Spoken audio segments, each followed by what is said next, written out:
The Walt Disney Company is no longer the king or queen of animation. Knocked off their throne, now they're chasing Illumination. But it's not all that Disney needs to be worried about. Folks, today we're here to tell you that Disney internally is at war to try to claim what they have lost.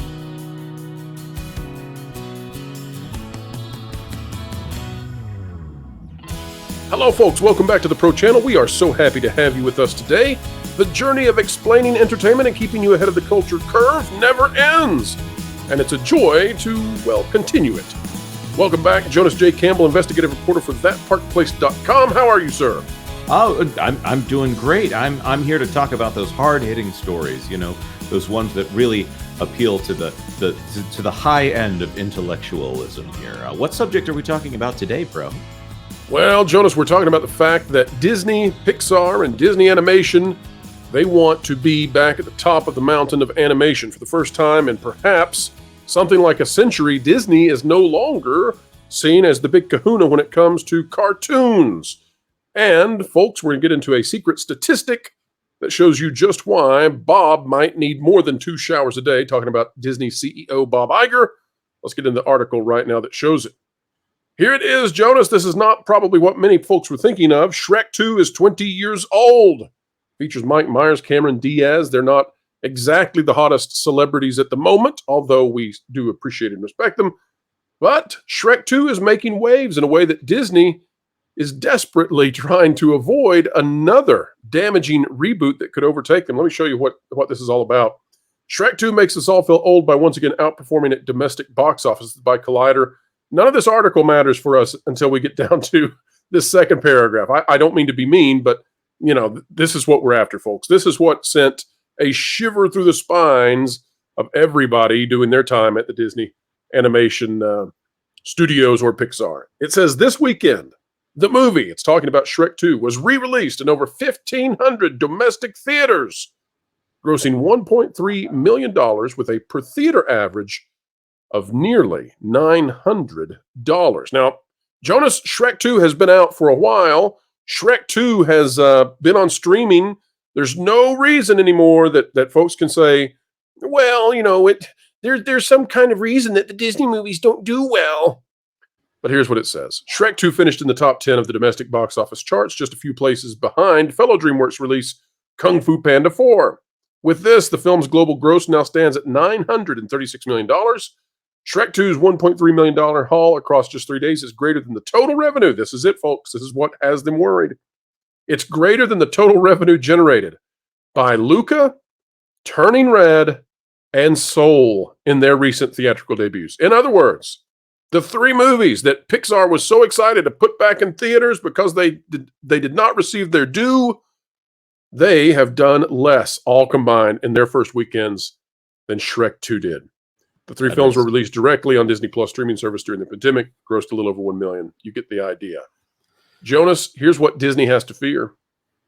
The Shrek franchise is being rebooted. And the Shrek franchise is the second highest grossing animated franchise of all time. A lot of people don't know that. It's made more money than Toy Story. Do you know what the number 1 highest grossing franchise is, Jonas? Well, is it Frozen? Oh, it's definitely not Frozen. It's Despicable Me. Oh, of course. Which is about to have its 4th film. That's right. And it is going up against which movie this summer, Jonas? Oh, I actually don't know. Please tell me.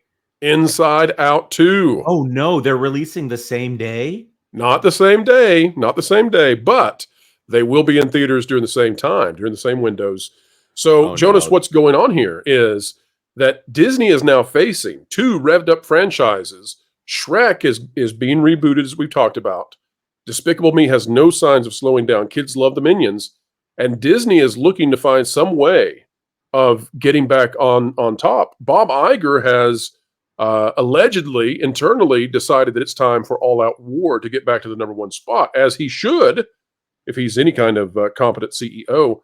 Take a look at this. This is out of IGN. This is a list of upcoming Disney Animation and Pixar movies. Now, we've got some stuff here that needs to be cleared out. For example, Elio and Tron, that's fine. And Snow White, that's not fine. But here's where the Bob Iger, we're at war now situation takes over. Look at 2025, Zootopia 2. Look at 2026, you've got Frozen 3, you've got Toy Story 5. It is an assembly line of sequels for the hottest franchises Disney has. And the reason for that is they are no longer confident they can strike gold with originality.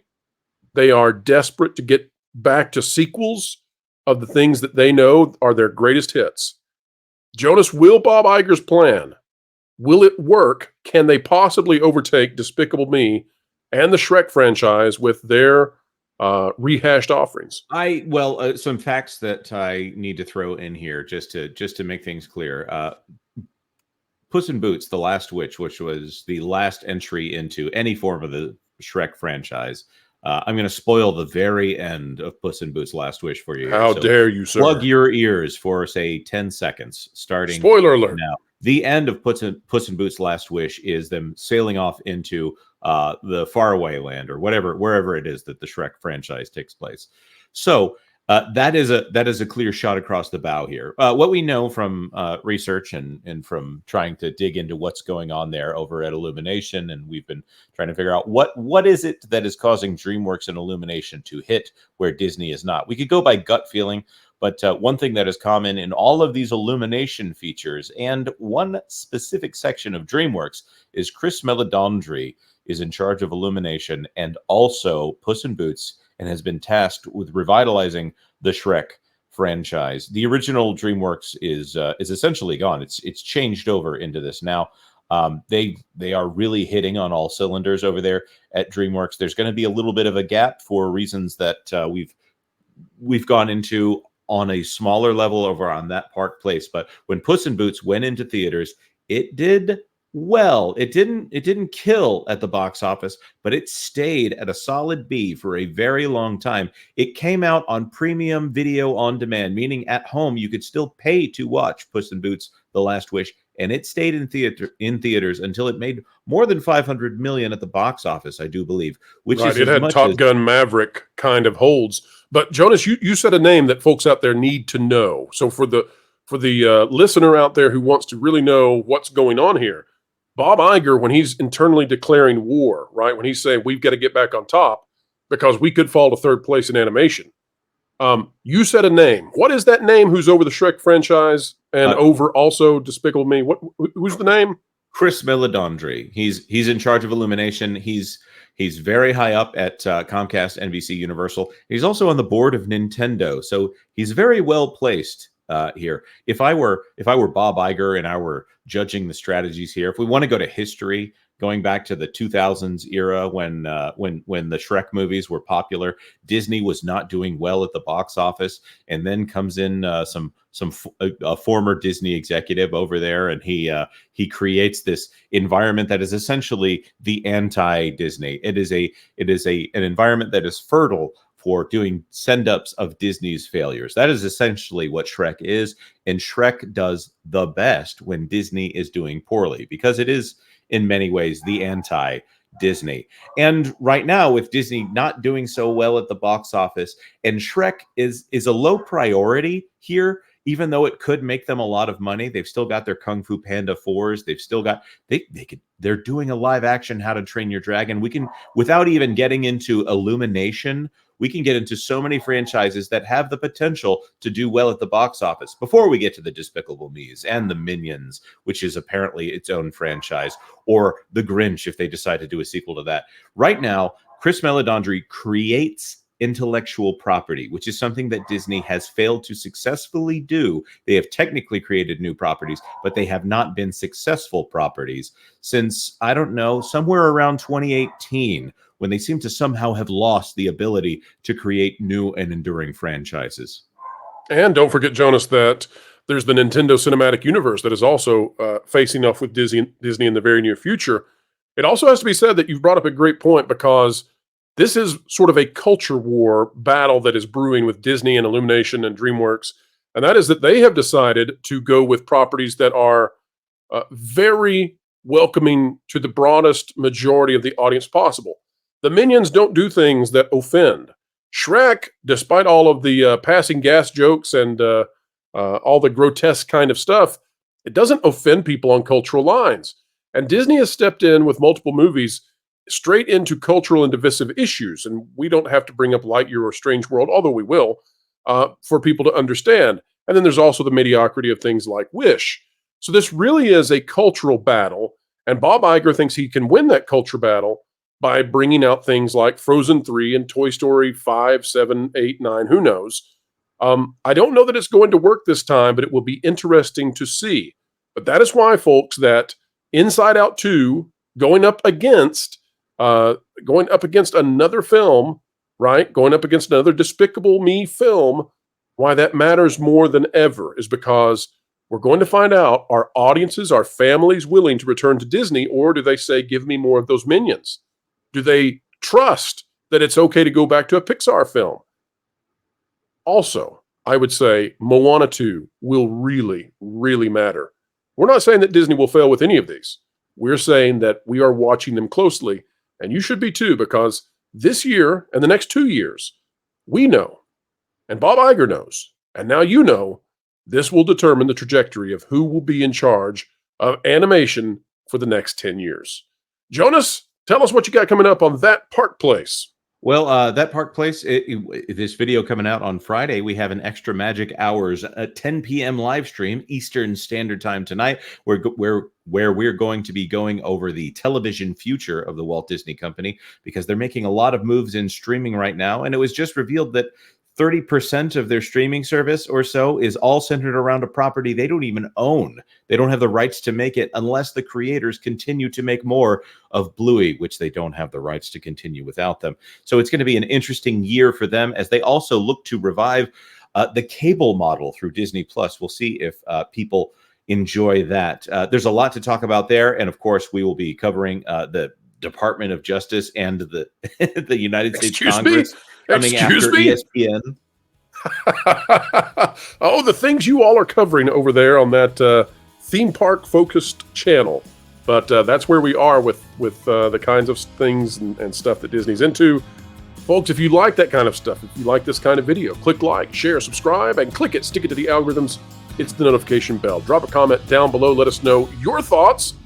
And Jonas, I hope no one is breaking into your studio.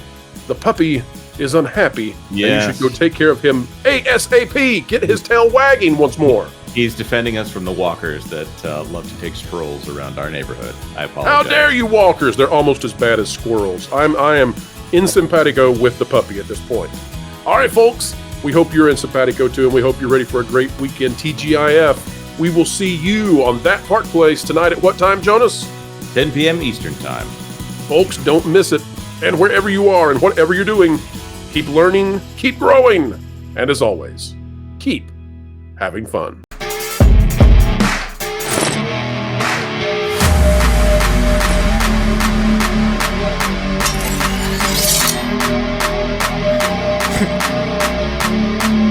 Wilton, what are you doing?